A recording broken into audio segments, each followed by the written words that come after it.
and welcome to the Mindset Michelle TV show. We're super excited for you to be joining us today, and we can't wait to hear what today's experts is going to share with us, because it's such another fabulous expert. So hello, Julie. Hello, thank you for having me. I'm excited. I am too. I can't wait. It's so exciting to come across people like Julie. She's the founder and CEO of an organization called Stronger Than My Excuses. They're a production media company that help people find their inspiration through panel discussions and presentations.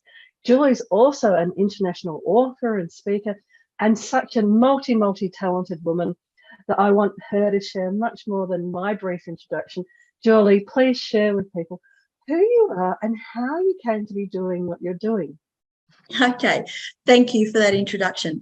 So it's funny because I was always quite outgoing, and well, I guess I seemed confident to people because I was bubbly and I could get up and do a speech, and I don't have the fear of public speaking like a lot of people do.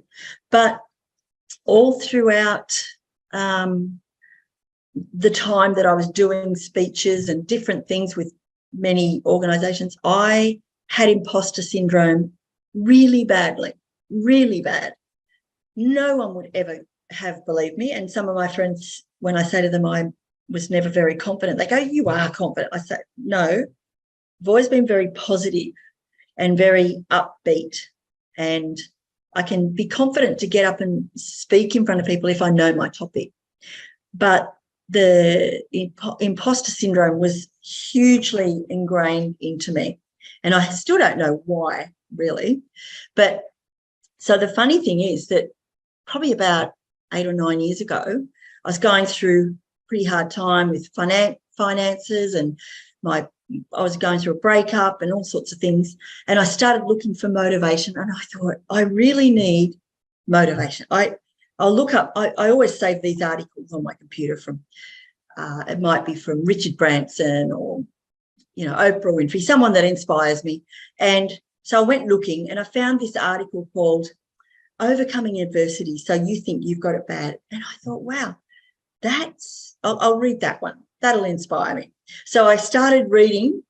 I got about 3 lines in. I went, oh my God, this is my own article.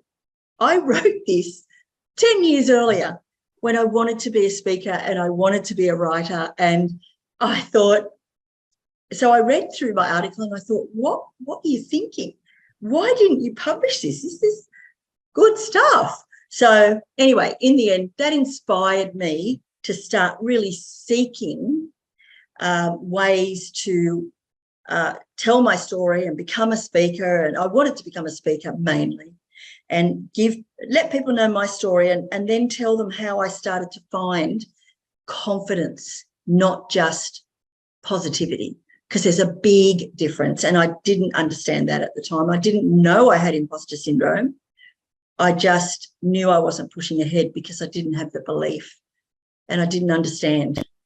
I was looking for magic pills, and I was a seminar junkie, and nothing like that was going to work until I could really come back and hone my skills of confidence and self-belief and a lot of other things. But we can talk more about that. But that's how it started. So if I can just elaborate on how it became a media production company, is that I said to some friends, come over, we'll have a wine. I want to talk to you about this idea I've got.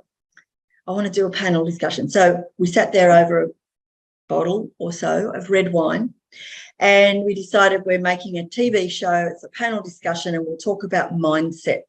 And that was my passion, and I needed people to help me. And in the end, they were sort of half interested, and they said, look, basically they said, we'll come on as your co-hosts, but it's your show, you do it.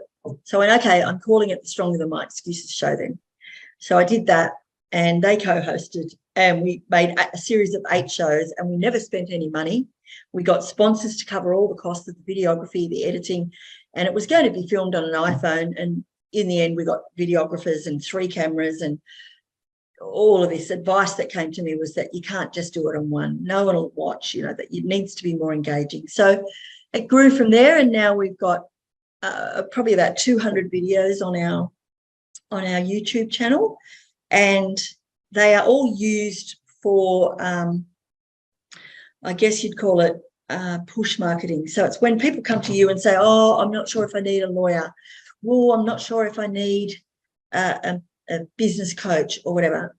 The person that's hosted this show can then say, actually, I just hosted a Stronger Than My Excuses show. I'm a lawyer and it's on that exact topic, family law, or it's on that exact topic, coaching for tradies or whatever it might be. So I've got all these clients that have now purchased my media production kit, and they go off and make their own series of shows on their own theme, and each episode is on a different topic. And so that's what it's all about. They can send it out to their people and say, here, watch this. This will give you an idea. So it qualifies leads for people, and it gives people marketing content to use. It's great. Yeah. And that's how we got there. Wonderful. And what a journey from recognizing that it wasn't about the positivity. So that's a really interesting insight and incredible journey of self-awareness around. It's not about the positivity, it's around the confidence and self-esteem, overcoming all of that and going to the different courses. And I like how you called it being a seminar junkie.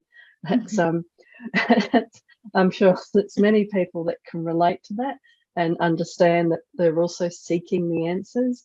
And then you so beautifully shared how that evolved into Stronger Than My Excuses.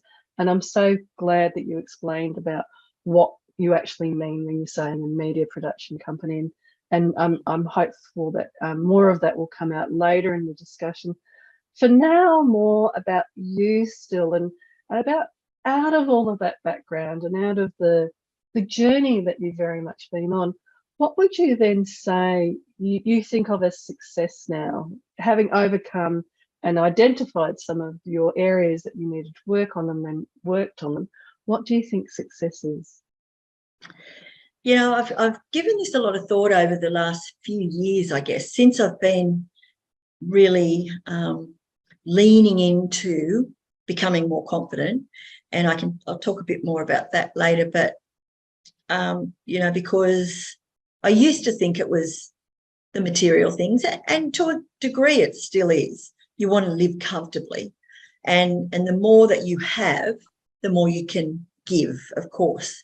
So, but now, the way I probably describe success today is a feeling. To me, success is how you feel inside. It doesn't matter what you're doing, because quite often, you have a great feeling when you just say to your boyfriend, let's go for a walk and get a coffee down by the beach. And that is success, that you're able to do that, that you live, I guess it's all about gratitude as well, knowing that when you're grateful for the things that you have right now, you feel successful. So that feeling is about gratitude. And, generally what I would do is in the morning, I think of my goals. I might do a meditation, and I may even do a meditation where I picture my future self, and I may have a really nice, some things that I want to achieve.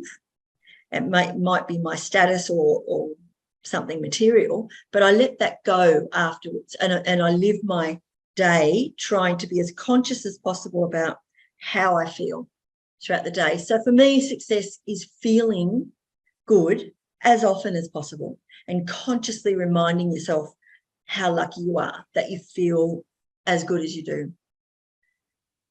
I really love that. I love that simplicity, because I appreciate that it's not a simple journey to get there. And that simplicity of reminding yourself through the day about gratitude and being conscious of what you're feeling through the day. One of the things we work with a lot is people, in a way, being unconscious or on autopilot, and helping them to build those mindset strengths and awarenesses about being present, and being present to their feelings is a really big one. So Julie, with this wonderful experience and this background and your journey, which I'm loving hearing about. What suggestions and tips do you have for people then about how they can also go from feeling positive but not confident to being confident and having good self-esteem, having that level of awareness about their feelings and emotions and practicing things like meditation to set up their day? What sort of tips do you think you would suggest to others so that they can keep building that sort of strong mindset as well? Yeah, so there's no one thing. As I said to you before, I was a seminar junkie. I thought one seminar would teach me to do a goals board, a picture board, and I'd spend a week doing that instead of actually working on something productive. Even though I still agree with that, I like the idea of a picture board. Someone else would say affirmations. You do them, read it out 30 times for 21 days. And I was looking for a magic pill. So I definitely want to start by saying, whatever I say today, some of it will resonate with some people, but not all of it will resonate with everyone. So you just pick and choose what works for you. But one of the biggest things is to not do it alone.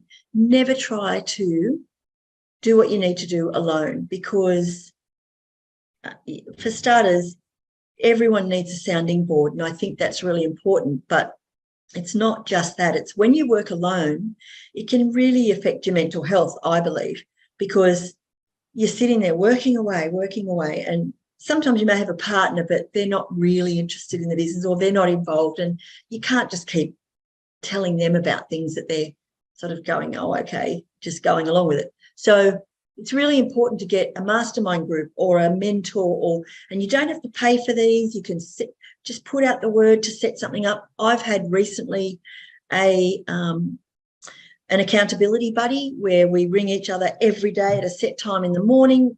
Did you do what you said you were going to do yesterday? What are you going to do today?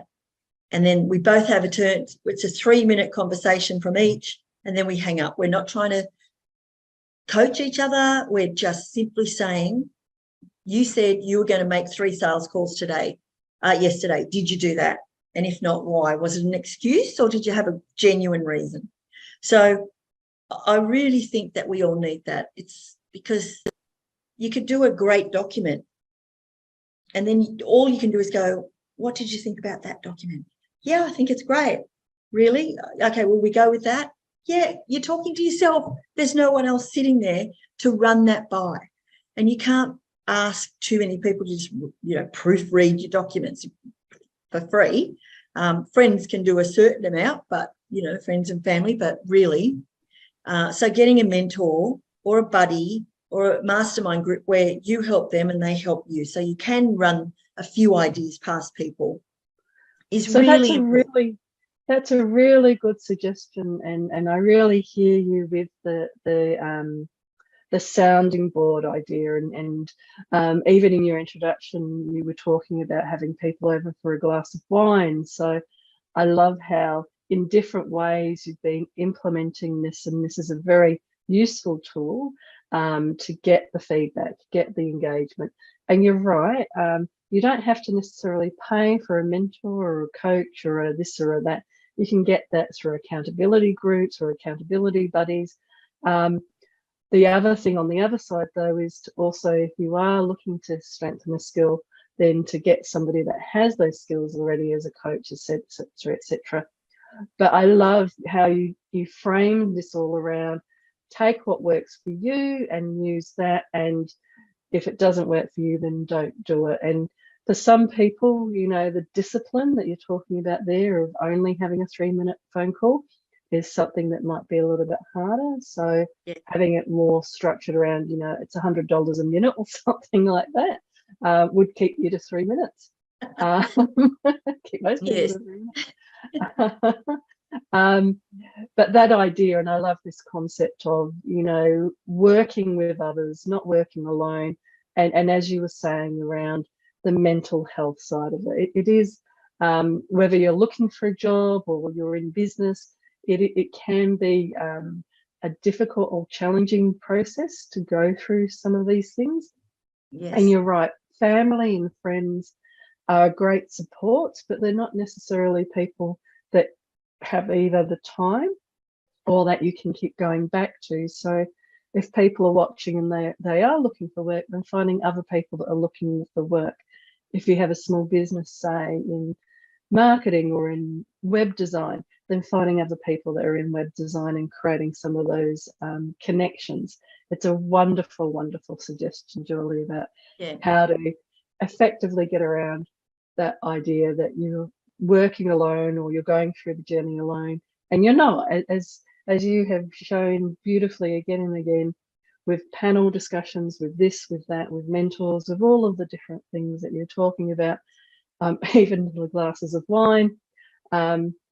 You've shown that people can, and you're talking about how you can use it in different ways.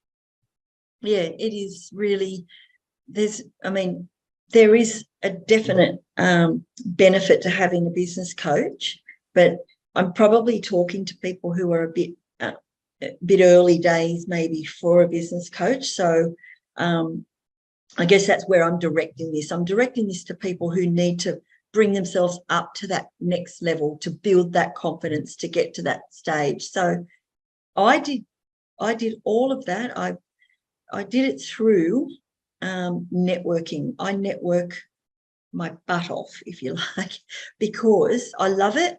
I love the connections I've built. I'll start by going to a networking event, and I look up to these people. And as I said to you, I had imposter syndrome terribly bad in the beginning. So some of these people that I would look up to, I now consider really good friends, because I've realised they're just business people. They're going through struggles.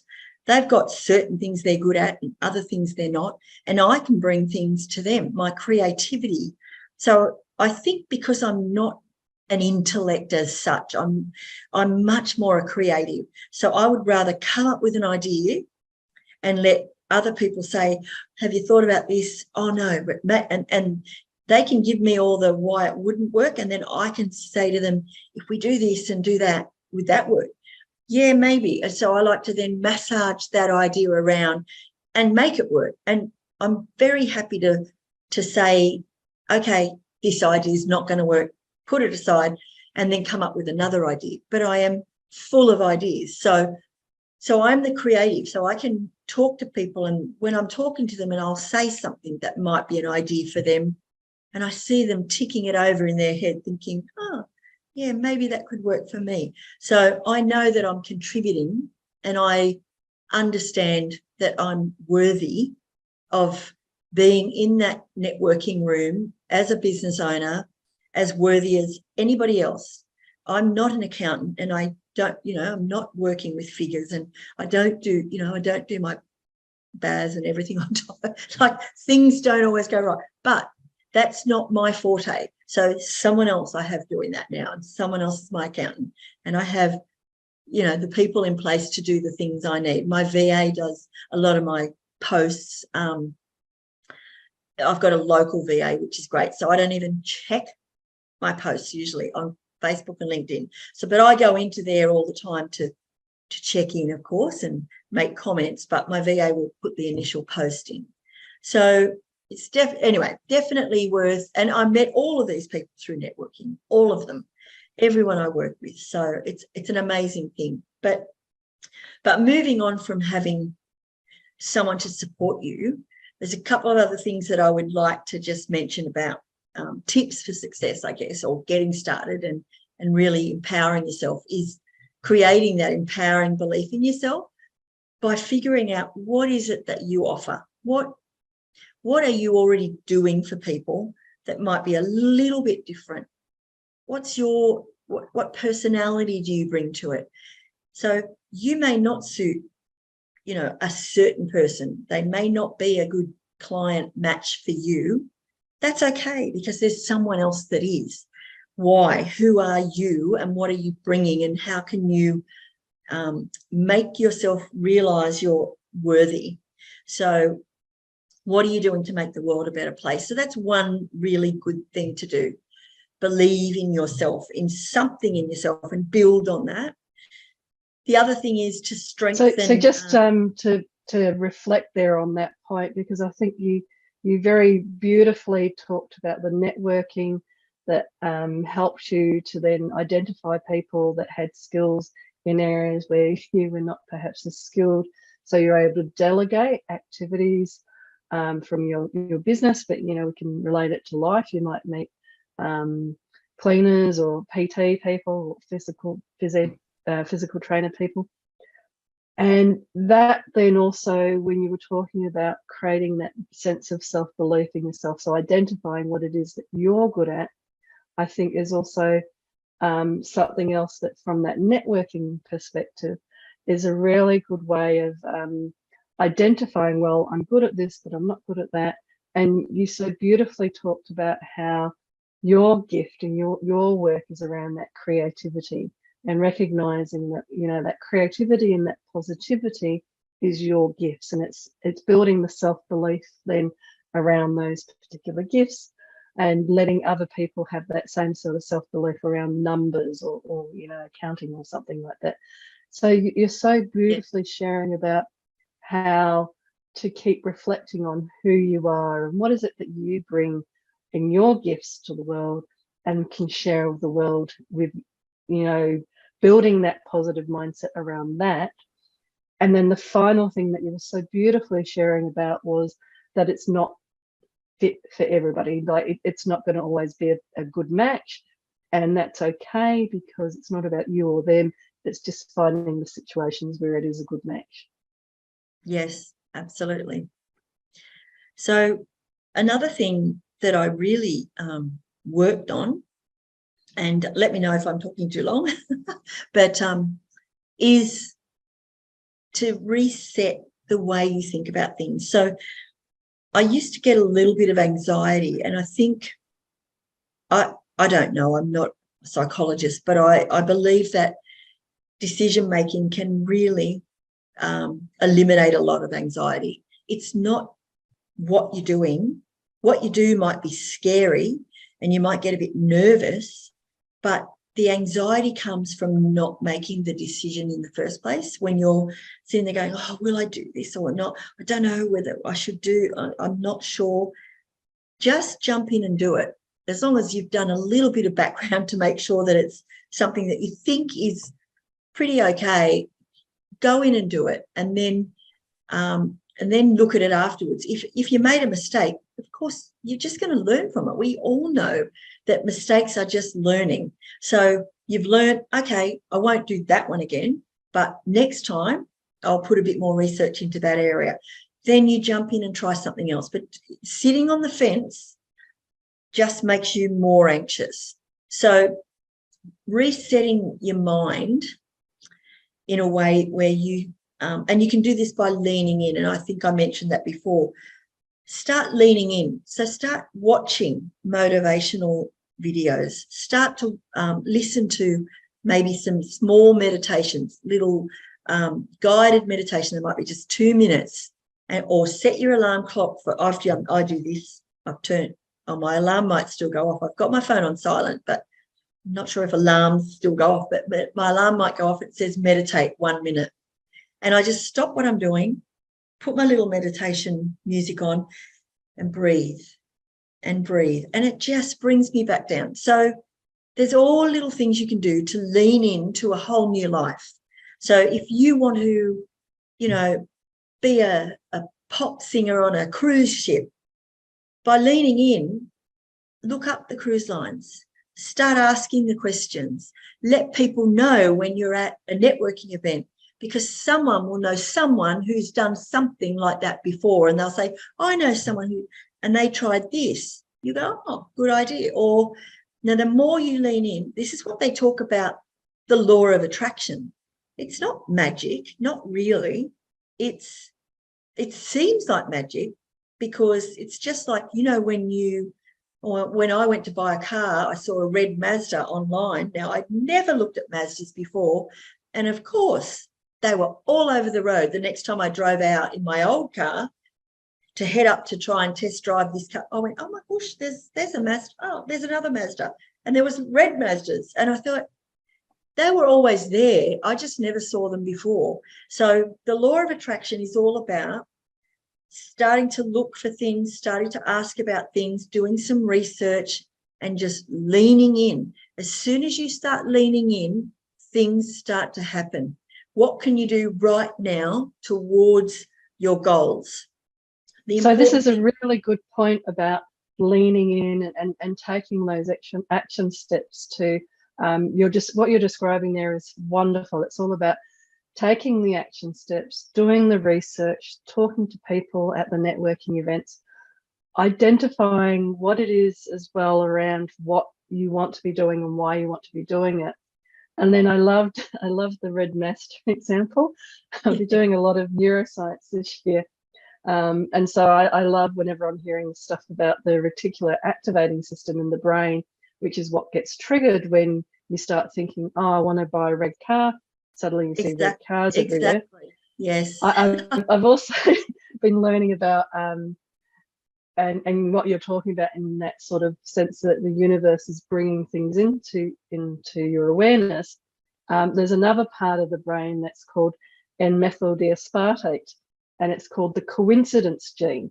So as you activate the reticular activating system, which is a system within the brain, and methyl-D-aspartate is this coincidence gene. And so that part of the cells in that part of the brain start to actually bring in more and more. And you like with the red car, it was always there, but because you're resonating and you're talking to people about it and you're sharing what you're doing with people, you're actually bringing that more and more. And so this leaning in stage that you're describing is actually really important for people to understand that it doesn't need to be a big step. It's just taking any step, because then you activate the reticular activating system, you activate the N-methyl-D-aspartate gene in your brain, and all of your physiology then starts to support where your focus and your energy is going. Absolutely. And you've brought up the point too that when I'm talking about this, so probably for the last 8 years, I've been reading. I wouldn't call it studying, but whenever I drive, my boyfriend lives 2.5 hours away from me. So, and we love that relationship. I stay at his place most of the time. He's got an office that I can use, and he's retired. So it's easier for me to work from his place. He can go off and play golf and do what he does. But I've got a 2.5 hour trip up and back. And so I listen to Audible all the time. So there's science behind what I'm talking about. I wasn't going to talk too much about that, but you've brought it up. So and just before we perhaps go down that pathway, we are coming towards the end of the show, and I know that you're sharing so much, and we could keep chatting about this amazing stuff and the psychology and biology behind it. But if people wanted to get hold of you, what's the best way for people to reach out, Julie? Look, probably through LinkedIn. Anyone can email me if they like, which is julie@strongerthanmyexcuses.com.au. But generally on LinkedIn, I check in there and I get notifications when people leave a message. So if anyone wants to connect or communicate that way, that would be wonderful. Yeah. Fabulous. And if you were to give some advice to your younger self, what would that advice be? Oh, gee. So advice to my younger self would probably be along the lines of live your life now as you want, which is always a bit of fun. I was a bit of a rebel, but I just wished I'd have rebelled, but also kept a little focus on the future, because the future is coming. We're not going backwards, we're going forwards, we're going towards the future. How can you have fun now and do the things you love now, which might be a lot of partying and travel. And I was doing the whole traveling up the coast with my backpack and things like that. But keep that a little eye on the future, and what do you want? So if you want a nice future, you want a nice house, you want a nice lifestyle, you are going to need to do a few things to set that up. And it doesn't have to be huge. Could even be just what I mentioned before, leaning in to a couple of ideas. I had my first surf shop when I was 20. in Yamba. So, I've always tried to get ahead by having my own. I've been a bit entrepreneurial, but definitely live your life. Don't give up what you love, but keep a little tiny bit of space to think about the future. It's very hard when you're young. It is, and it's such wonderful advice, and I really hear you about, yes, live now, enjoy your youth, enjoy all of the partying, etc. But just keep in mind also about leaning in a little bit and planning a little bit for the future. So, Julie, it's been absolutely magical having you on the show today. Thank you so much for coming on. Thank you for having me. It's been amazing, and I hope I've given some ideas, some tips for people that are watching. Wonderful. But for now, everybody, we've come to the end of another amazing show with so much information. Julie was so generous to share so many of her wonderful tips and insights with us.